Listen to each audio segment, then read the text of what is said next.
그 케이스에서 그 부인하고 남편하고 만났을 때 이 부인이 강한 이 섹스, 그러니까 그 성적 열망 네. 같은 걸 느껴서 그 인연으로 결혼을 했다고 그 책에 나와 있더라고요. 그게 참 이게 인연을 풀어야 되는 인연법이 얽혀 있잖아요. 네. 그래서 그렇게 죽음으로 자기의 삶이 거세당했던 그 왕 아버지는 새로운 삶의 길을 가지고 싶은 거죠. 그 영혼은. 그렇죠. 이를테면은. 근데 이 부모가, 이 둘이가 부모가 되면은 전생의 인과관계 때문에 본인을 최선을 다해서 키워줄 거 아닙니까? 네.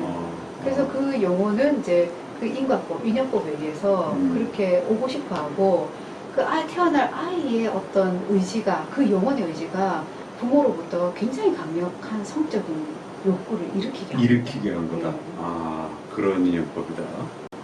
여기서 그러면 우리는 좀 더 지금 무의식을 얘기하고 좀 더 들어가서 이 성적 욕망에 대해서 이제 한번 얘기를 해보겠습니다. 쓰신 거에 보면은 그 사실은 모든 인간사에 있어서의 돈, 섹스 이런 데서 같이 이제 문제들이 발생되잖아요.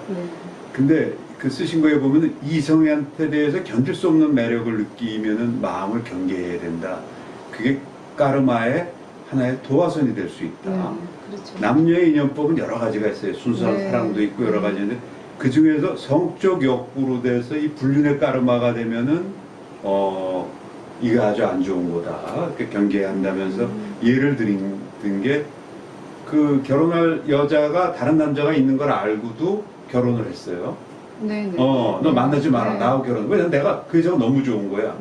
그래서 너 그 남자 사귀지 말고 나하고 사귀자. 해서 결혼을 했는데 그 여자는 계속 그 남자를 만나. 근데 내가 걷어차지를 못하겠어. 나는 그 여자에 대해서 계속 강한 성적 매력을 느끼고 있어요.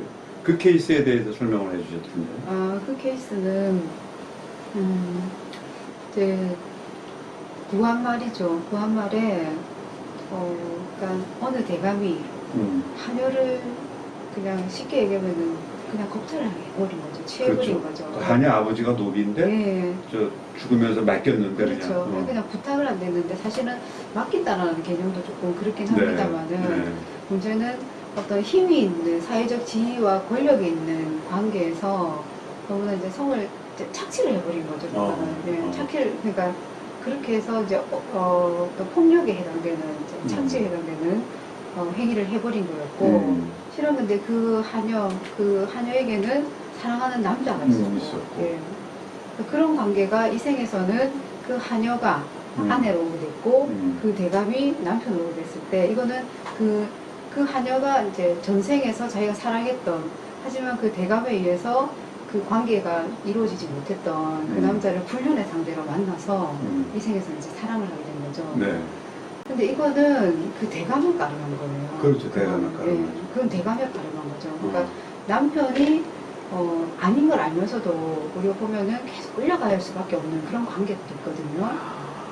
그래서 그러면서 괴로운 거군요. 남편은 계속 괴로울 수밖에 그렇죠. 없죠. 케이스는 제 전생의 케이스는 좀 다르지만 저희 앞에 책에도 좀 그런 케이스가 있었습니다. 그래서 아내인데 이제 과거생에 희생시켰던 그 며느리가 이 생에서는 아내로 오게 된 케이스가 있는데 아닌 걸 알면서도 이분은 자기의 까르마를 그만큼 고통을 당함으로써 이제 업을 정화해야 되는 그리고 한없이 자기가 그렇게 함부로 대하고 어떻게 보면은 희생시켰던 그 여인을 위해서 이 생에서는 보호하고 사랑해줘야 되기 때문에 그리고 나는 마음으로 계속 괴롭고 그렇죠.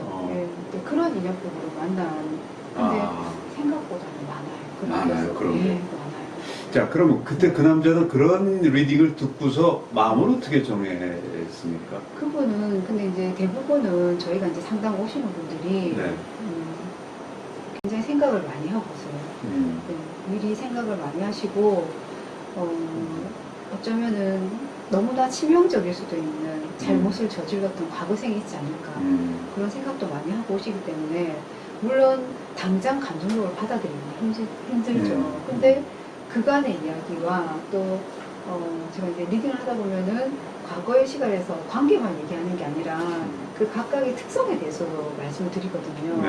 그래서 이 사람이 아무리 잘해도 자꾸 이제 화를 낸다거나 욕을 한다든가 할 때는 분명히 인과관계에서도 그런 부분이 있습니다. 또 전생에서도 그런 패턴을 가지고 있었고 그런 얘기를 이제 다 해드리면은 그때서는 이제 본인이 당장은 좀 수긍하기는 힘들지만 노력을 해보겠다라고 얘기를 하시죠. 그 후에 얘기 들으신 건 없으시죠? 그 후에는 네. 근데 보통 그런 케이스는 이렇게 어떤 일정 시간 업의 구속력을 가진 케이스는 가요 계속. 어쩔 수가 없는 거군요. 네. 그래서 뭐 이렇게 그런 게 없다고 하면 차라리 이혼해버리고 안 살면 되는 건데. 근데 그렇지. 그게 안 되죠. 안 자기 되죠. 업에 업이 있으니까. 업에 묶여 있어야 되는 그 기간에 제약이 있는 거죠. 계약 기간이 있는 거죠. 업의 계약 기간이라고. 알겠습니다. 그런 케이스들이 되게 많군요. 많습니다. 많습니다. 네. 생각보다 우리가 많죠. 이 종교와 성을 얘기하자면 이런 말씀도 하셨어요. 전생의 수행자로서 내가 금욕을 하고 있었어요. 네. 근데 성에 대한 욕구도 있죠. 다만 금욕을 했을 뿐이지. 그게 이 생에 태어나서 현생에서 강렬한 성적 집착증. 어떻게 보면 성적으로 막 함부로 행동할 수 있는 그런 쪽으로 나타날 수 있다고 그런 것들 봤어요. 그런데 뭐 천주교 부부가 있는데 이 사람들은 그 천주님을 네네네. 위해 가지고 그렇죠. 그러니까 안 했는데 순결 순결서약을 네, 했는데 순결서약. 네. 이 생이 현생에 와서는 네. 강렬한 성적인 이런 걸 만난다는데 전 거기서 느낀 게 아니 내가 금욕을 하고 전직 뭐 신부다 뭐였다 그러면은 어쨌건 충성한 건데 네. 하나님에 대해서 네. 그 현생에 와가지고 더 복을 받아야 되는데 강렬한 성적인 갈구로 나옴으로써 왜 카르마를 받아야 되죠? 그거는 카르마가 아니고요. 그건 카르마 아니에요. 네.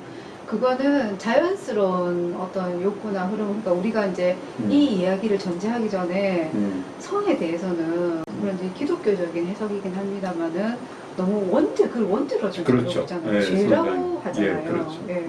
이제 그게 너무 약간 근데 우리가 이제 영혼의 성장에 보면은 그 성이 죄는 아니거든요. 그렇죠. 예, 인간의 그래서 기본적인. 왜냐하면 탄트라 수행도 있고요.